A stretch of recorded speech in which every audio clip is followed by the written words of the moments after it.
Hello everybody, and welcome to the Clark County Public Library program Afterschool Posse. My name is Miss Amanda, and today I'll be reading you a book and showing you a craft that you can make at home.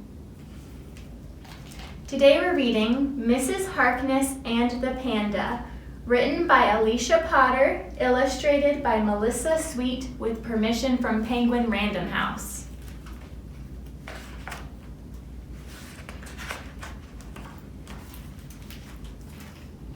In 1934, Ruth Harkness had never seen a panda bear.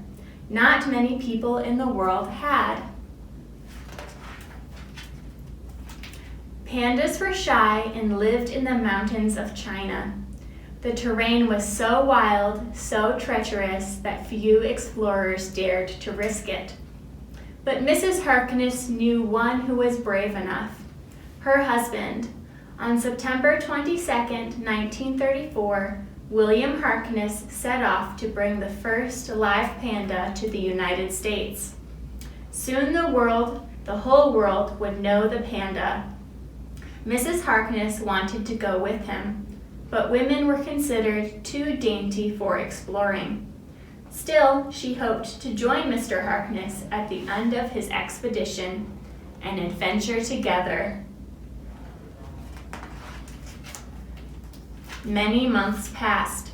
Then, on a winter afternoon, Mrs. Harkness received terrible news. Her husband had died in China. Mrs. Harkness was very sad. She had loved him so. That love inspired her to carry on with his work. Mrs. Harkness would go to China. She would find the panda. "I had inherited an expedition," she said. Mrs. Harkness lived in New York City. She designed tea gowns. She wasn't particularly strong, athletic, or daring, and except for her cats, Tibby and Baggy, she knew little about animals. But she did know that bringing back a panda would be hard, impossible even. 1 chance in a million, she said. Mrs. Harkness's friends scoffed. "You're no explorer. You're out of your head. Don't forget, your husband died trying to find the panda." Mrs. Harkness didn't listen. She knew her husband had died trying to find the panda, and now she had an expedition to plan. On April 17, 1936, Mrs. Harkness set off on a steamer for China. Her ship sailed the Red Sea, through the ports of Ceylon and Singapore, and then finally China. Mrs. Harkness arrived in Hong Kong with its hidden coves and rocky islands and a harbor abob with sailboats called junks. When a little girl waved 3 times, Mrs. Harkness took it as a sign of good luck. Her next stop was Shanghai, where she met a friend of her husband's. He scoffed. "You can't climb mountains. You'll get sick. You'll run into bandits. You'll never make it back alive." But Mrs. Harkness didn't listen. She had an expedition to continue. Finally, she met one person who didn't think she was crazy. He was a dashing young man named Yang Dai Lin, or, as he was called in English, Quentin Young. Quentin knew the bamboo forests. He had seen pandas. He decided to help Mrs. Harkness. First, she had to have the right clothes, explorer's clothes. A tailor cut Mr. Harkness's clothes to fit Mrs. Harkness. A fur-lined hooded parka, woolen underwear, riding trousers, slacks, shirts, and an old tweed jacket.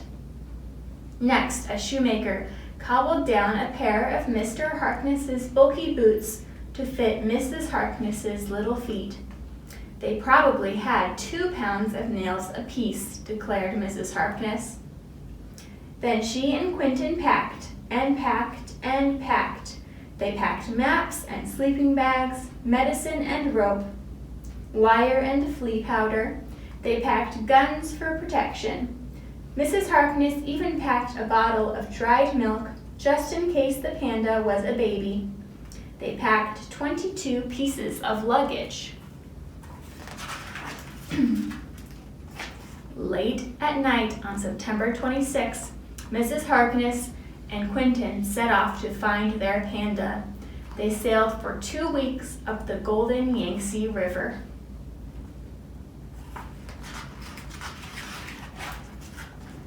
They reached Chongqing and then drove 300 miles past rice paddies and water buffalo and tiny hillside farms to Chengdu. Mrs. Harkness hired a jolly, fat cook named Wang. She hired 16 men to carry their 22 pieces of luggage. She kept on moving.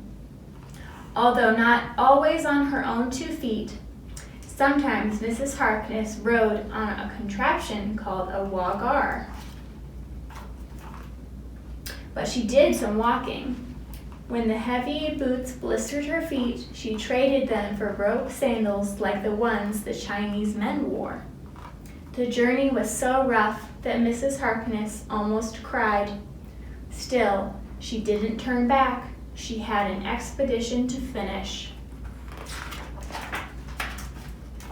Near a ruined Buddhist temple, the expedition met an old man with wild gray hair and no teeth named Lao Tsang.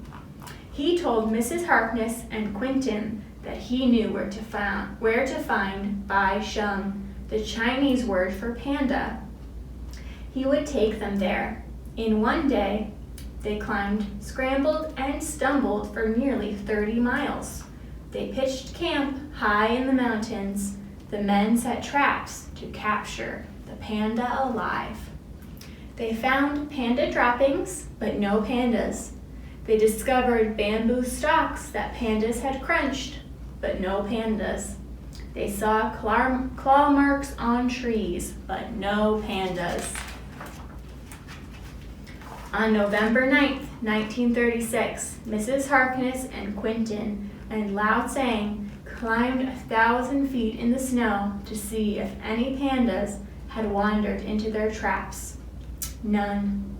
Mrs. Harkness cursed the wet bamboo that soaked her. Then, up ahead, she heard a shout. "What is it?" she asked Quentin. "Bai Sheng," he said. Mrs. Harkness struggled after Quentin through the damp branches. Quentin stopped at an old dead tree.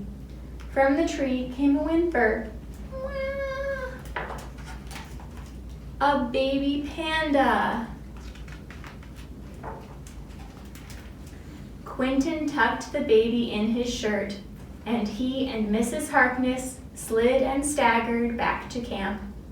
Good thing Mrs. Harkness had packed that baby bottle. Mrs. Harkness named the wriggly, furry bundle Su Lin. It means a little bit of something very cute. Mrs. Harkness had accomplished her husband's mission, their mission. She hastened to return to America. But first, she had 2 very important things to do. She scattered her husband's ashes in the Chinese mountains, and she thanked Quentin, her guide and friend, who had made the dangerous but exhilarating expedition possible. She gave him a carved gold ring to give to his fiancée. It was her wedding band. News of Su Lin spread fast. When Mrs. Harkness arrived in America with the panda in her arms, reporters were waiting for her. "Pandemonium," roared the headlines. None of the newspaper stories called Mrs. Harkness crazy, or foolish, or reckless. They called her a woman explorer. Mrs. Harkness found Su Lin a home away from home in the Brookfield Zoo, just outside Chicago. Scientists rushed to study the cub, and everyone came to see it.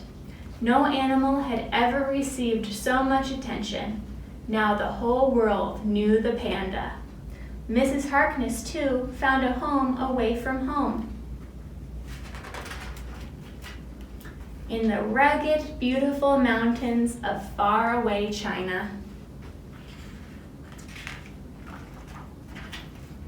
Author's note. Those patched eyes, that roly-poly body, the bold black and white fur. Who doesn't love a panda? Thank Ruth Harkness for that. Of course, today we might question whether it was right to take a baby panda from the wild. Our attitudes about animals, animal conservation, and zoos, as well as our knowledge of pandas' behavior, are much different than they were in the 1930s.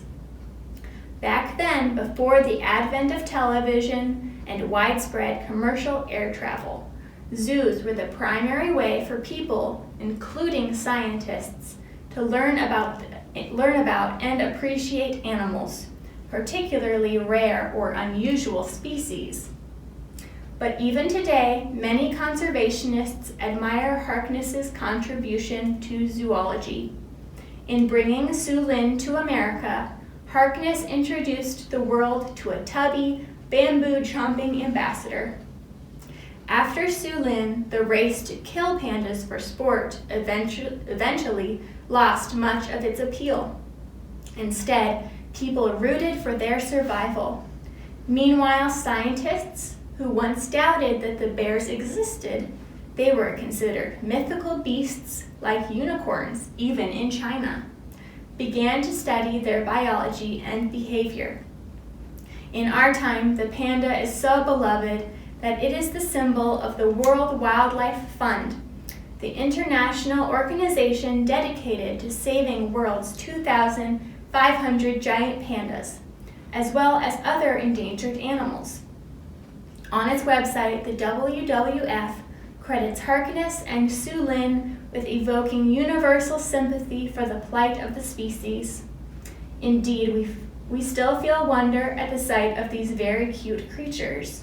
Thousands of viewers visit internet panda cams set up by zoos and sanctuaries, and in 2005, it was reminiscent of 1937 when crowds flocked to the National Zoo and San Diego Zoo to catch a glimpse of new panda cubs, one named, not so coincidentally, Sue Lin.